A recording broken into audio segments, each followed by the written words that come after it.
legs give way and he falls and tears begin to flow from his eyes. Finally, he did it, cured the patient. After a while, the chief healer learns that Raymond did a good job and cured a patient who vomited blood. He couldn't believe his ears because it's impossible, so he decides to make sure of everything personally. Langs believes that there is no way the hero can heal patients with blood vomiting and his abilities are below F rank. He bursts into the room and sees how the patient is having fun and sweetly communicating with his healer. The man thanks the main character for the rescue. The young man answers him that he should not forget about caution. Langs comes into the room and asks who cured the patient, or perhaps Director Bucks did it at all. The healer still does not believe him because he thinks that he is lying since he does not reach the F rank, so how could he cure a sick person here? The young man replies that he did not use healing. However, he understands that the truth cannot be told. He invents a legend that he treats patients with the help of medical techniques that were used in ancient times. Yes, it was for such a case that the hero came up with a story. Raymond says that some time ago when he was running errands in the northern region he lost his balance and fell off a cliff unexpectedly for himself and then wandered into the ancient ruins and there was able to comprehend the ancient method of healing, which is called medical techniques. Langs doesn't believe him. Suddenly, the patient gets out of bed and says that it's too noisy here.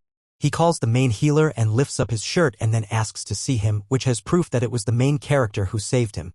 There was a huge seam on his stomach, by the way. The man adds that he remembered the main healer because it was he who asked people to leave him to die. The main healer did not help himself and now he is trying to denigrate either the healer who pulled the man out of the other world. He takes a chamber pot and throws it right at the main healer, dousing him from head to toe. The patient is very angry. He shouts at him, insulting him and asks him to get out of here right now. The main healer runs away. The patient apologizes to the main character for soiling the room. However, the young man replies that, thanks to him, he feels better. At this time, Langs is trying to understand the words of the young man, namely that he was talking about some secret ancient techniques. People started discussing the main character saying that he was lucky to stop the bleeding. The hero knew that people's opinion about him would not change just because he cured one patient. Here, Hansen turns to the hero. The young man does not say anything and takes away Raymond's mop. That from now on he will be engaged in cleaning because this is his job. It seemed to the hero that Hansen looked at him differently. Behind the wall was Langs, who looked at the hero quite differently. His gaze started from mocking to a complete desire to kill. In the past, when people behaved this way towards heroes, he didn't know what to do, but now he doesn't care. Everyone should keep watching. And when he eventually becomes the best healer, then everyone will dance with him. Here the main healer Langs. The hero sneaks up from behind and talks about his skills. He offers him to go to the birthday festival at the royal palace as an invited healer. This shocks the hero. The festival is organized in honor of the birthday. This banquet is also dedicated to the birthday of the very first king, a grandiose festival at which all the capital's nobility gather. It is so large-scale that there are not enough healers at the royal palace because each clinic sends its own people there. Being sent to the festival at the royal palace means that your abilities have been recognized and it is a great honor for any healer. However, the hero does not like it. The chief healer, Lang, says that Raymond is still a student and only the really hopeful gets such a chance. And the hero cured a patient who vomited blood, so he definitely deserved the right to participate. The hero believes that Langs does not give them the opportunity but just wants to set them up because for the hero, the royal palace is hell. The fact is that he has 3 stepbrothers who constantly bullied him. That time was like hell. If we compare life in the palace and life in the clinic, then the latter will definitely seem like paradise because it was because of the hero that his father's dignity was tarnished. He was a hidden prince. The Kingdom of Houston is a country where chivalry and nobility prevail, so it does not recognize illegitimate children. The hero, the only mistake that the king of a great country once made. Therefore, he is bad because he should not exist because he defames the name of his royal majesty. The heroes decide to clarify whether it is really necessary to send him to the festival. Lang says that if he does not like it, then let him not go. Only the hero should not forget that the completion of his training is in the hands of the main healer. Raymond really wants to hit him, but he can't do it. Suddenly, an information window appears in front of him with a new task which is called the Guardian of the Banquet. The essence of this task is that a large number of people gather at the banquet and it is unknown what kind of emergency situation may occur. The task of the hero as a healer is to make the banquet without victims. The hero notices that the reward for this task is very great. However, he is worried about the high complexity because, most likely, some very serious urgent incident or something is going to happen. Raymond agrees to go. He asks Langs to promise that he will give him permission to take an official qualified exam for a healer at the end of the banquet. Even if everyone present at the clinic behaves ridiculously unfairly, the only reason why the hero still remains at the Bellin clinic is the desire to take the qualification exam for a healer. He can't go to the palace without asking for something in return. A few days later came the royal festival.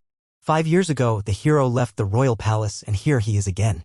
He's thinking about going back to the Belanda clinic. He doesn't understand how he can help an urgent patient at all when his healing powers are below F rank. There will be a lot of skilled healers at the banquet. However, if healing is useless for this person, then he may die. The young man understands that he should not avoid the palace because he has done nothing wrong. He didn't want to be born out of wedlock, so it's the fault of his father, the king, and the hero is just a victim. As a result, an information window appears again which says that the hero decided to look fear in the eye, so Steelheart reacted to his concern. He calms down. Raymond understands that he should not be discouraged because who knows, he may be able to save a high-ranking nobleman and he will receive a generous reward. However, before entering the castle, the hero must acquire useful skills. He looks at the profile menu which states that for skill points, he can acquire any skill he wants. However, due to his low F rank class, there are some restrictions, so the skills available for purchase are divided into 2 groups, attribute skills which can be purchased 5 pieces and passive skills which can be purchased 3 pieces. The hero decides to look at the attribute skills available for purchase and he sees several types of basic magic, which means he can learn magic for points. He decides to buy a skill called the method of dealing with jerks because there are a lot of them among the noble people. After a while, the banquet begins. People raise their glasses to His Royal Majesty, to the king, because no one can compare with the greatness of His Majesty. Thanks to this man, the Kingdom of Houston has become so developed. He was an outstanding knight and military commander as well as a politician who thinks about his people. He was a monarch who listened to the nobility and no one dared to mock the king. That's why all the people spoke badly about the hero, because if it wasn't for him, the king would have been just perfect. The banquet also discussed the main character, calling him the hidden prince who left the castle 5 years ago. There was a lot of gossip about him, but right now he was standing in a group of healers. Suddenly one of the people notices a young man in the corner who looked like a hidden prince. The hero rejoices in his steel heart because before he would have been simply discouraged catching such glances on himself, but today he does not care about anything. He thinks that today he shines like never before. Suddenly the hero notices Princess Sophia. The girl had a look as if she was looking at a mistake that has not been fixed yet. However, if you compare this girl with the main princess, then she is just a dissatisfied teenage girl. She did not mock the hero because she simply did not have the strength to do so because, like the first queen, her health was not good. Even now, her complexion is still pale, so the hero thinks that she is still not cured. Suddenly, he hears a voice from the side. A red-haired young man, who was the 4th prince named Saddle, approaches him. As a child, the young man often beat the main character. And after this cruel childhood, his scars on his body still have not healed. He still can't move like a mouse in front of a snake. Saddle is very angry because Raymond dares to ignore him. The hero was very scared at the sight of his brother. The steel hard skill is reactivated and he is no longer afraid of anything because his will is firm again. Saddle is designated as an extremely high complexity jerk. The skill method of dealing with jerks is activated. Suddenly, the hero makes a bow and greets the great 4th prince of the Houston Kingdom. The young man is surprised because the main character does not look scared, although he used to be so afraid that he could not say a word. Raymond is trying to somehow play this situation by asking what brought the 4th prince here because this is a zone for healers and if he came here, it means he feels bad. Saddle doesn't understand what's wrong with the hero. He says he feels fine. The hero tries to send off the 4th prince as he feels well, so he sends him to the other side where the banquet is located. Suddenly, he sees a man who is crouched down and tries to help him, ignoring the 4th prince. The hero again turns to Saddle, hinting that he would leave faster. Saddle tries to humiliate the hero somehow, saying that he really feels bad, so he is in the zone for healers. He says that he has been feeling tired lately and he has no strength at all. Since healers believe that such big symptoms are the most difficult to deal with, he decides to check how the hero copes. The young man, after examining the 4th prince, concludes that he is suffering from alcohol poisoning. It turns out that the 4th prince drank every day. Excessive amounts of alcohol can cause a functional disorder of the body. Therefore, most likely, this is the cause of fatigue, His Highness, the 4th prince. The hero advises him to refrain from drinking alcoholic beverages and have a good rest. Saddle gets upset and leaves in a bad mood.